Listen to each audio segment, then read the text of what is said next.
Okay, so we've had a little break and I'm back here with Rosemary. Now we're going to look at my case in particular and just talk through it and, basically from the day that I walked in the door, I gave the explanation of, oh my gosh, I've had this pain in my legs, I've been very sick, my cognitive function has declined, I'm fatigued, I'm confused, all of these things. And I've just found out that I have this battery. And Rosemary quickly said to me, oh, oral galvanization. And I was blown away because I had no idea that anybody else knew what it was, because I certainly had never heard of it. And a lot of the research that I had done was very much not from Australia, and it was very much hit and miss. There's some saying that it's a real horrible, terrible thing that happens and can damage your cells, and other research was saying it's not really significant at all and we shouldn't worry. So to find somebody just out of luck who knew or had heard the term oral galvanization before was brilliant. So Rosemary is going to tell us now about how, from her experience and in her role, she would deal with that condition, and this case is my case. Yeah.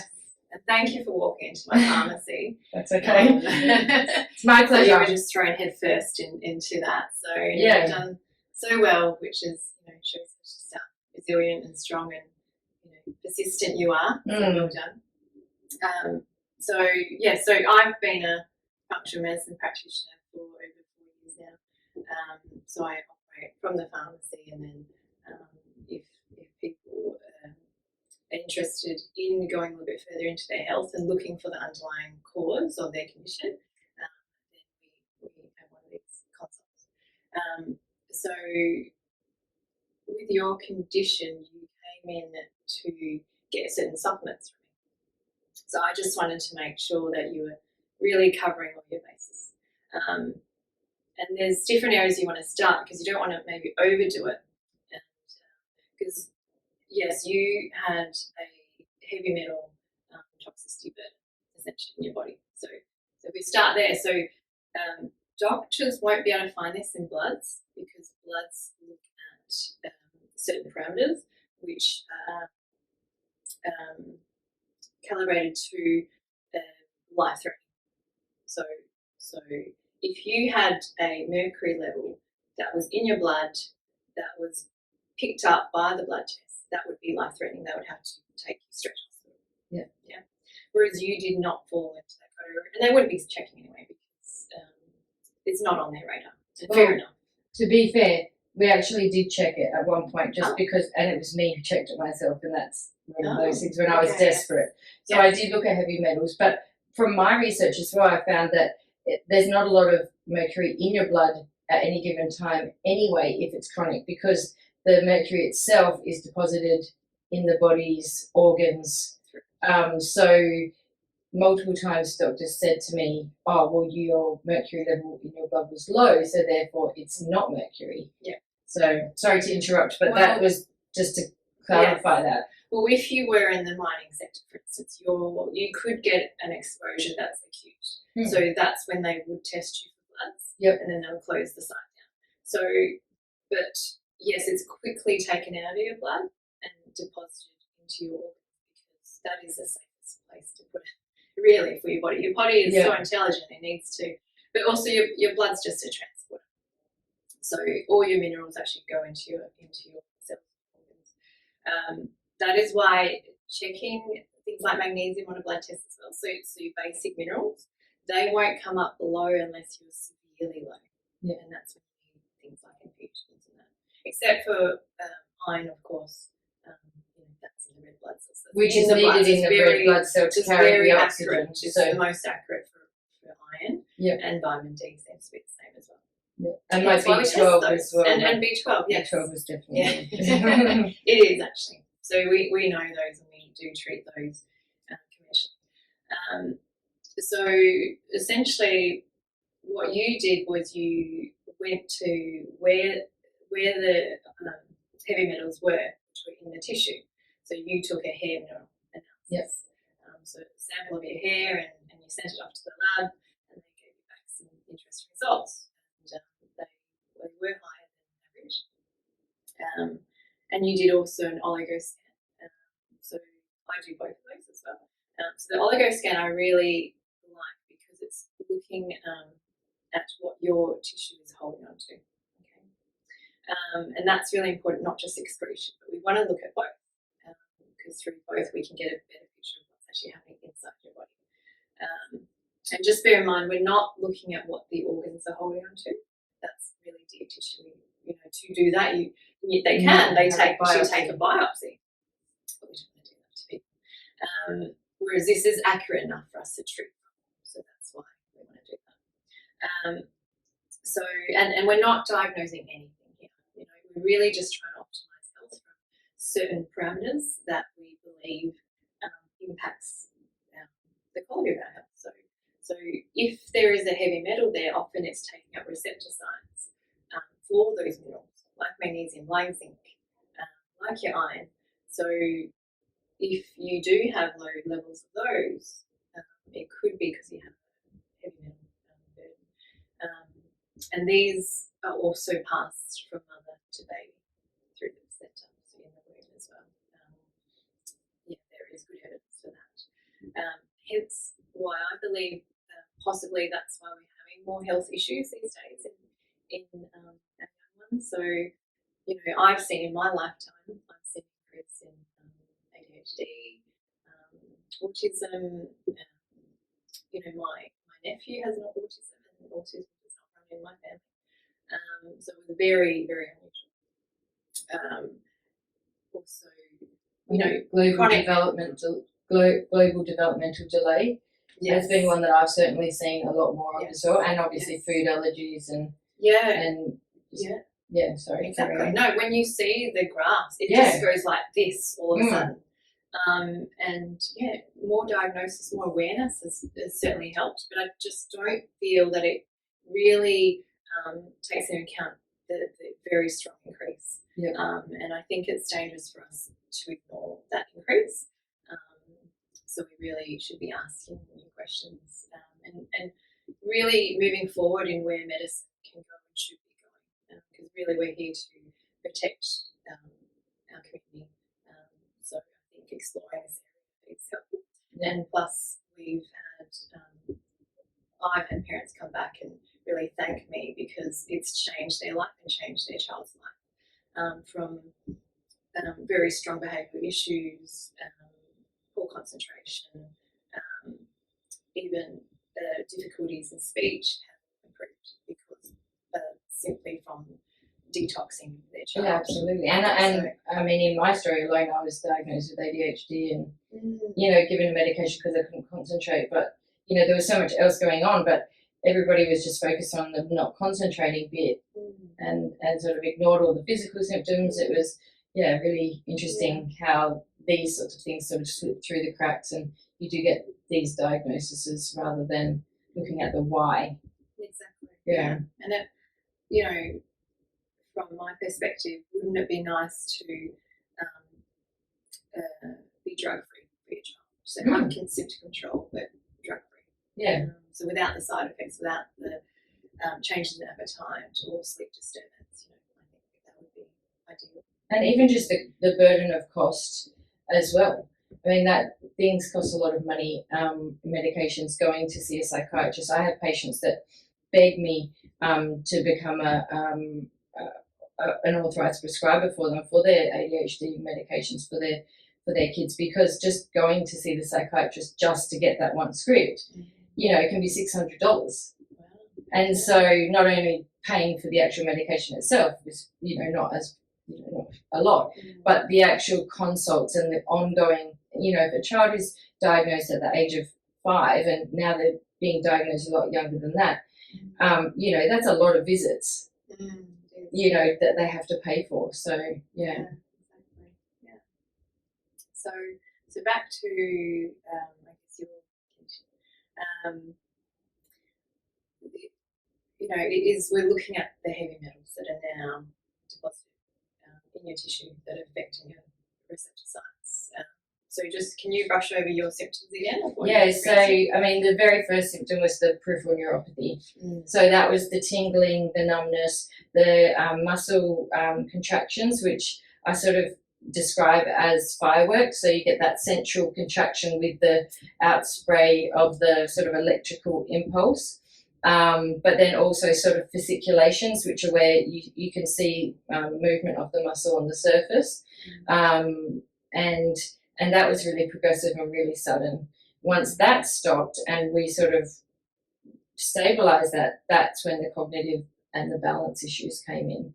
So, you know, loss of balance, I you know, sort of had to grip and hold on to walls and things like that. And then it was the confusion, the poor concentration, word finding. I'm still having a lot of the word finding issues, memory, just general organization and that sort of thing. But then after that came the sort of facial stuff, and I got a lot of sort of facial symptoms where I was having twitches or sort of slurs, felt like I'd had a stroke, so I was having all sorts of, I had tinnitus, and I also did, which is really strange, and I never really put it together, but I did have a buzzing in my mouth, like it sort of felt like a bubbling feeling.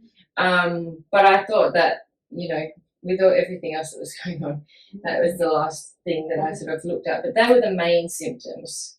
And it wasn't until I saw the GP in April this year that we got on top of any of them, really. So it was really affecting your peripheral nervous system, so your motor skills, the signaling system to your muscles, to your nerves as well. And that really is quite typical of heavy metal poisoning, but also lack of the nutrients to counterbalance those symptoms as well.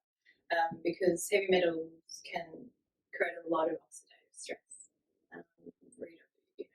redox reactions as well. So what brings me back?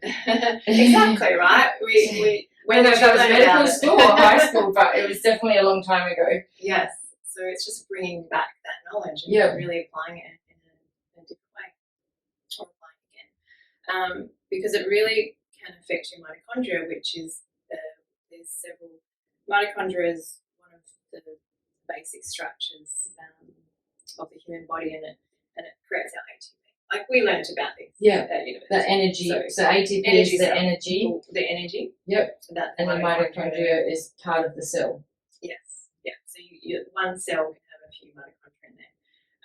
So we really need to look after our mitochondria, because if mitochondria die, then the cell dies. And if cell dies, enough cell dies, and we start to age very quickly and develop illness. So we really want to protect our mitochondria, but is there a drug out there to protect our mitochondria? Possibly metal. But there's more that we can do. So really want to counterbalance the heavy metals with some maybe B vitamins or other supplements, nutraceuticals, and this will help stabilize our DNA transcription as well, because there's a lot of DNA damage happening at the same time. And then we also want to work on chelating things out of your body. So there's a process to that.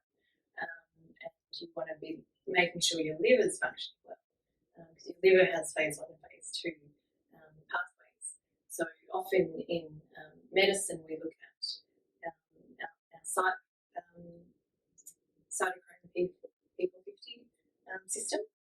So we're looking at how our drugs are metabolized. So if you have a genetic SNP that prevents you from metabolizing a drug very well, then we'll use a different drug that doesn't use that pathway. But you can also look at that in how is your body packaging up chemicals and toxins in the body, and how is it eliminating that as well.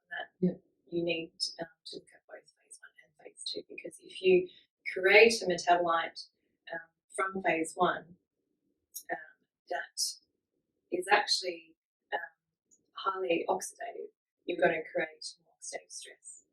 So your phase 2 has to work very well. And often we don't look at phase 2.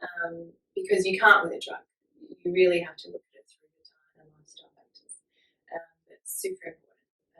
Otherwise, you just take more toxic intermediates.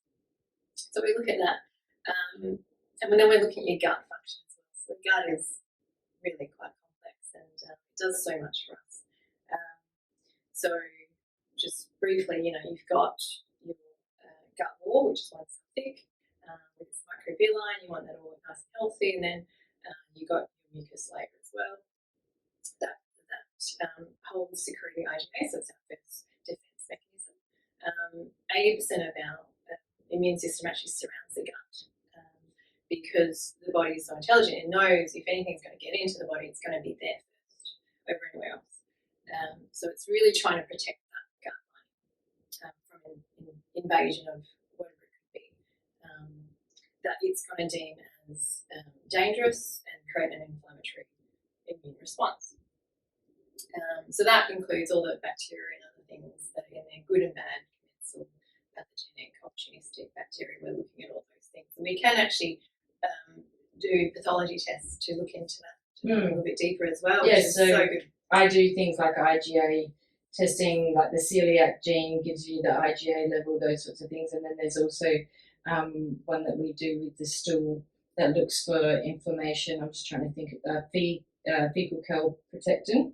I don't know if you do that. But then you've obviously got your ones as well that show gut stuff. So the doctors will have certain markers that they want to look at, and that will interlay what markers we're looking for, but also more in depth at the types of bacteria that should be there and shouldn't be there. Other things like fungus, yeast. I think that's the name. So we can look into that as well.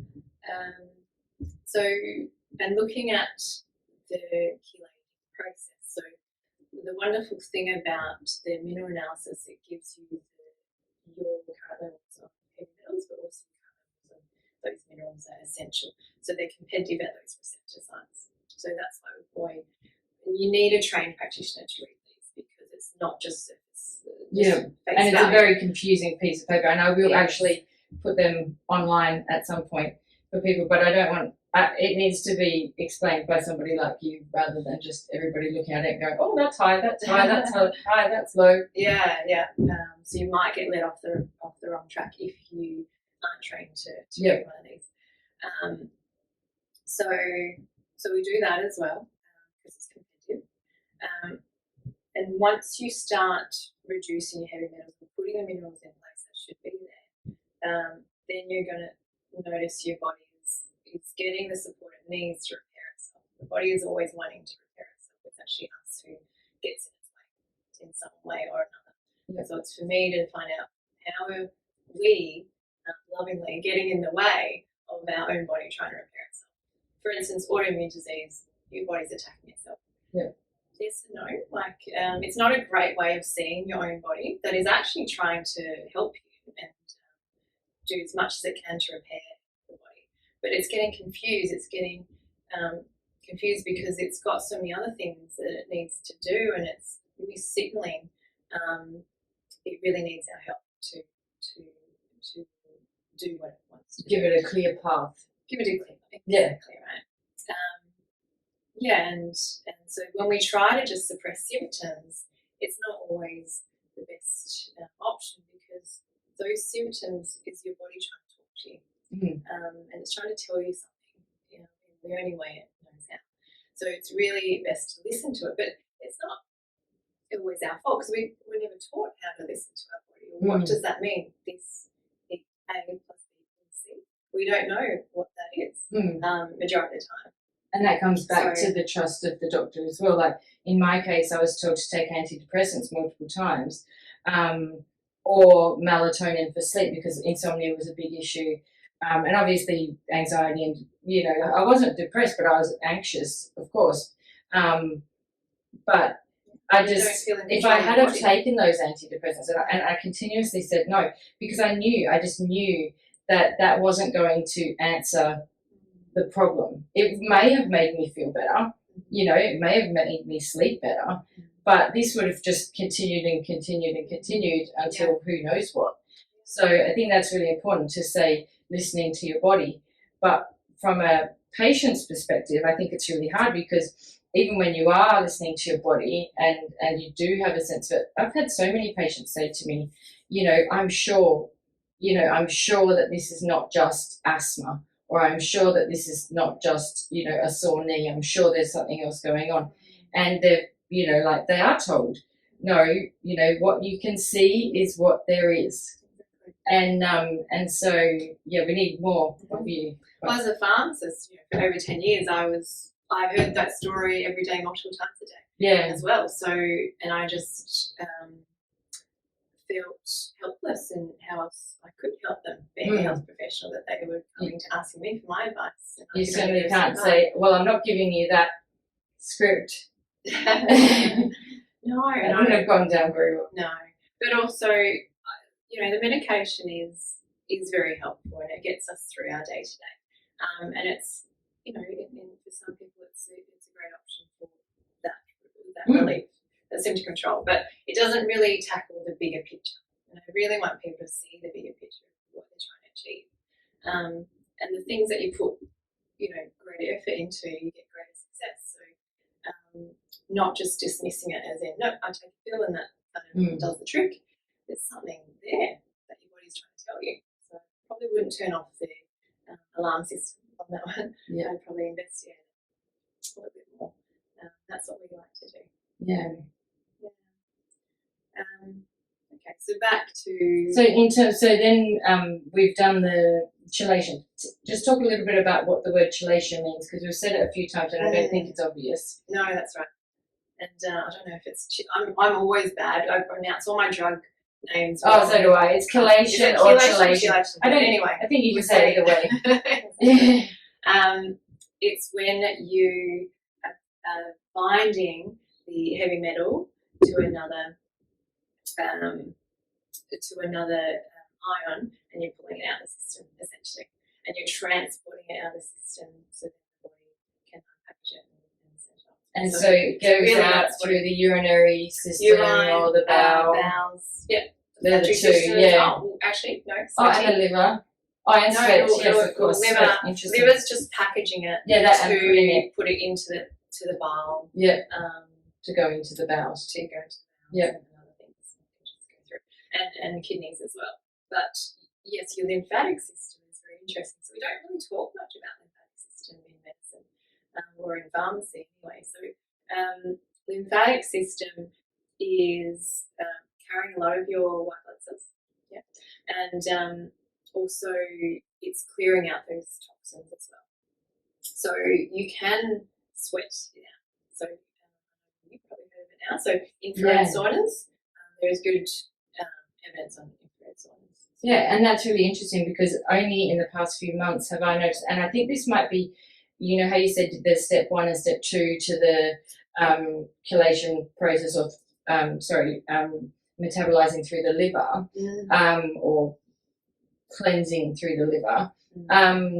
I've noticed in the last few months that my night sweats have certainly become a lot worse. And I said to my GP the other day that my towels and my bedding and everything is starting to have this sort of sweet, soury, sweaty smell.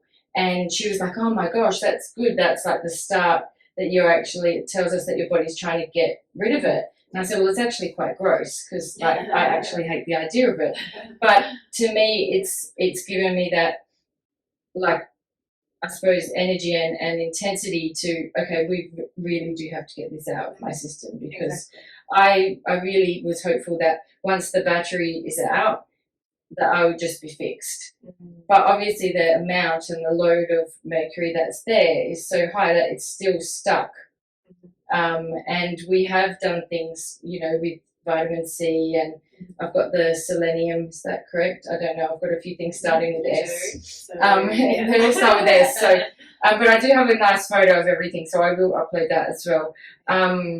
But yeah, and so I think what we've done is we've certainly done phase 1, but I think with phase 2 we might need to do something a bit more. So I think that the GP, we're actually going to look at potentially doing an IV chelation, which is probably going to, just to push this along a bit more, because it is, I think the load is a lot more than we originally thought. My take on that is don't push too hard. So don't push your body too hard. Yeah. So I would be working on your gut. Which is what you initially said to me, but I'm so impatient. I just want to feel better. No, that's all right. So there are many qualities to that. Yeah. But we do need to find more balance there. Yeah. Okay? So really focus on, because you're going to back it up again. Yeah. Okay? So we do need to get phase 2. So we want to focus on your liver and your gut to make sure that it's going to get cleared out properly. Yeah. Yeah.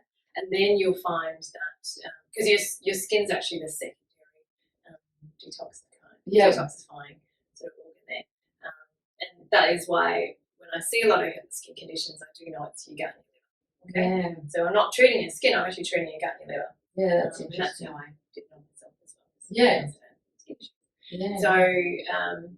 So that's really what you want to focus on. Yeah. Yeah. Because again, so when I talk about, your mental map, what we were talking about in the last episode. Yeah. What is your mental map, and how can I work with that and show you that maybe we're thinking too cognitively, like, oh no, but this and this and this. Let's say it right now. I'm definitely thinking too cognitively. Well, it doesn't feel very cognitive. My gut says I need to go to Hawaii and lay down for 3 months. That's what my gut says. Okay. So let's explore that. I don't know if Mark McGowan will let me. But yeah, so yeah. I mean, and that's the thing. Let's take your body there. Yeah. To Hawaii. Oh, that sounds nice. Yeah. Let's do that. I just don't realise how to pina coladas. I've got to keep my liver healthy. Exactly. But yeah, no. So obviously, you're working on these heavy metals, and what is the realistic expectation of improvement of health with somebody in my situation? What would your advice be?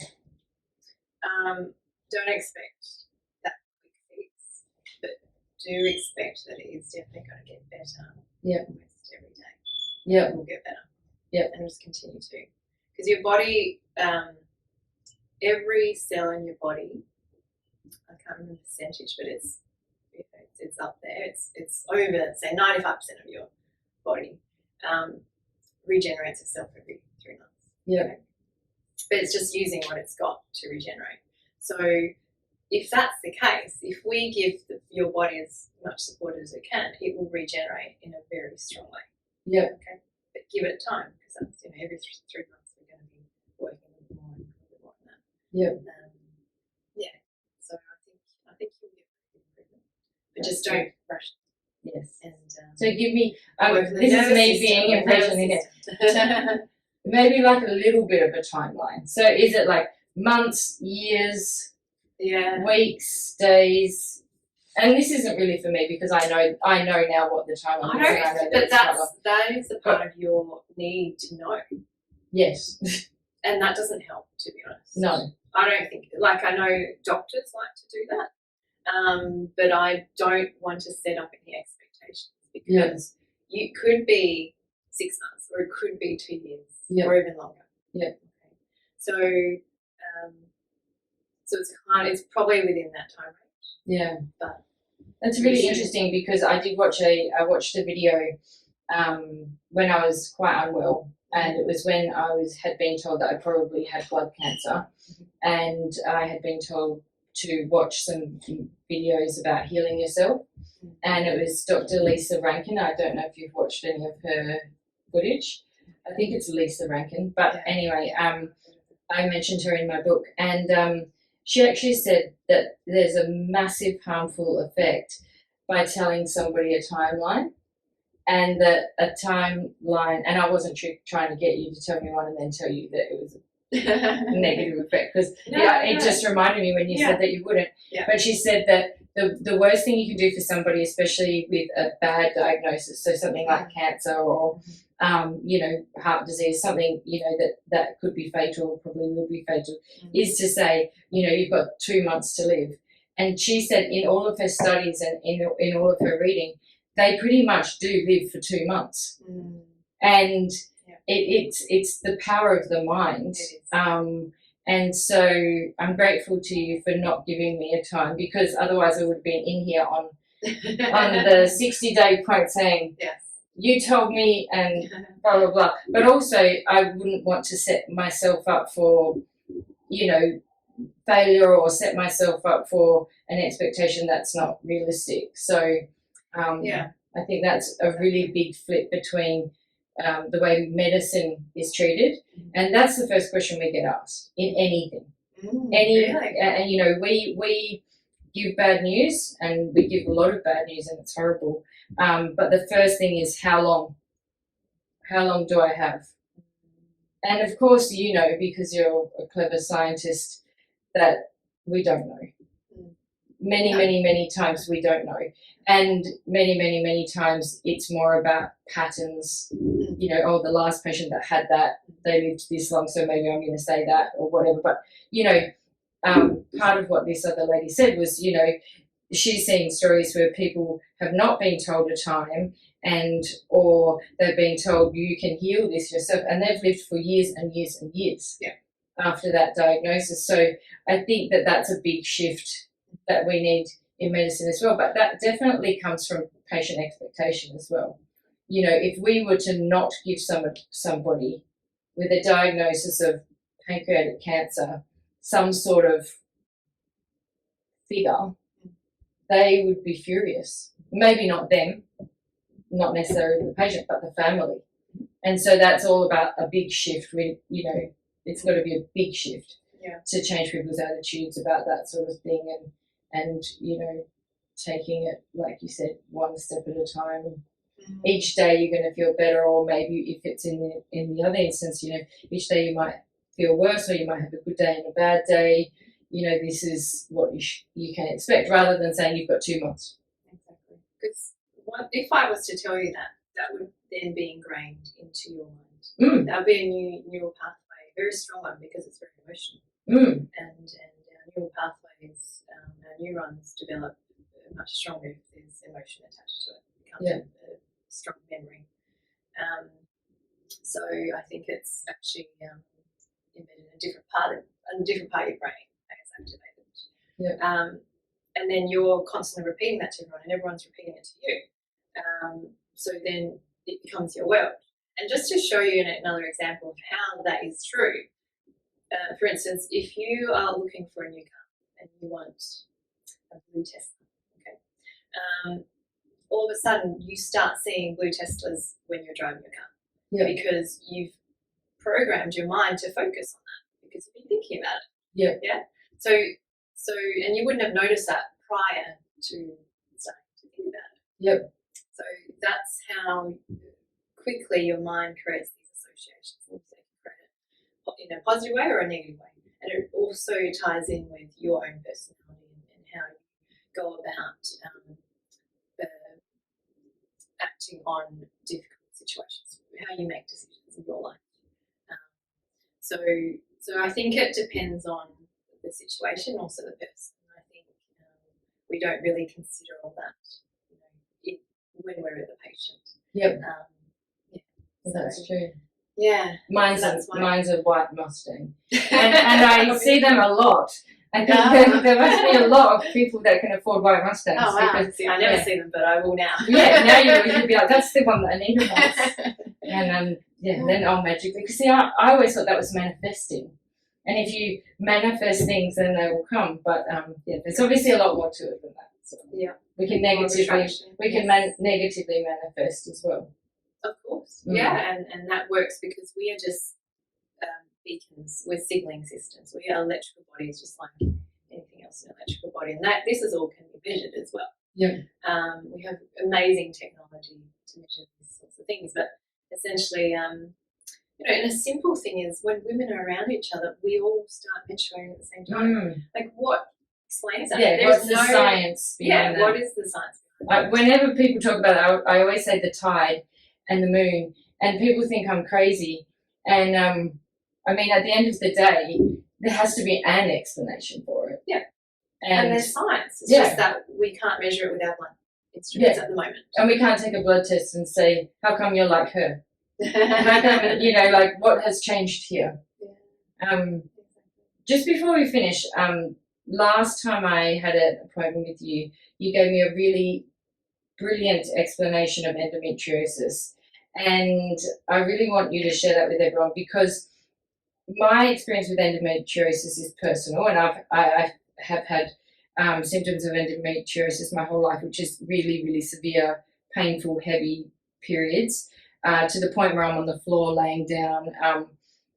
It's almost diagnostic if you know, when you have a patient that explains their period in that way, but without their period they're fine and they're not having so much pain. Then you have all the complications of endometriosis where you're having adhesions and things all sticking together inside the pelvis, and then you get complex pelvic pain and on and on and on and on. And, you know, I've had so many patients with endometriosis that I've done a lot of reading, and I've tried to work out, you know, what the origin of it is and what's a good predictor of it and who's going to get it and why they get it, why is it in families. And so I had told myself, oh, it's obviously very genetic because my sister had it, my mum had it, you know, and then I see patients in the exact same way, the mum, the daughters, whatever. And then I recently had hysterectomy, and that was very helpful for dealing with the endometriosis, because they did get rid of some of the adhesions that were sticking to the bowel, which was very, very painful. But when I spoke to you about it, you sort of flipped it on its head and gave me a different explanation, and I really like that, and I've said it to a few people since then. So do you mind explaining to me what you said to me about the, you know, what is endometriosis? Yeah, okay. So if I miss anything, oh, good, don't worry. You know me. Okay, so endometriosis. Well, where will I begin? So first, genetics, yes, can play a part. That's genetic polymorphisms that's passed down through the family. However, we know the science of epigenetics now, so the environment influences what genes are expressed and how it's expressed. So it's not only that it's in the genetic makeup, but it's also, you know, you got your lifestyle and your dietary habits from your mum, and she probably got it from her mum. So that can also play a part. So that's the environment. You know, what stresses, other stresses are under as well that influence your cortisol levels, that can influence your insulin levels, that can influence inflammation in your body, and then for you it affects your reproductive organs. But I think I explained it in that the body, again, I always say the body's so intelligent, and I don't think we realise how much, but I say the body is so intelligent. It is trying to protect what it knows is the life-creating force, which is the uterus. So if it feels that there's toxicities in that area, it's going to try to move it out. By doing that, it's getting signaling to create uterine cells outside of that area, and that's really what's causing the pain and inflammation.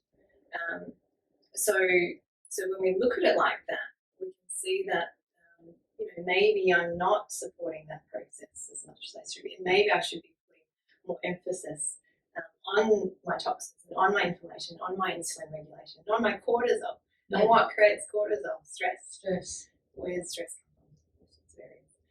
Could be physical stress, could be psychological stress, emotional stress. So we make sure we look at those areas and see, you know, where is the problem starting? Which one of those areas is it starting for you, the person in front of me?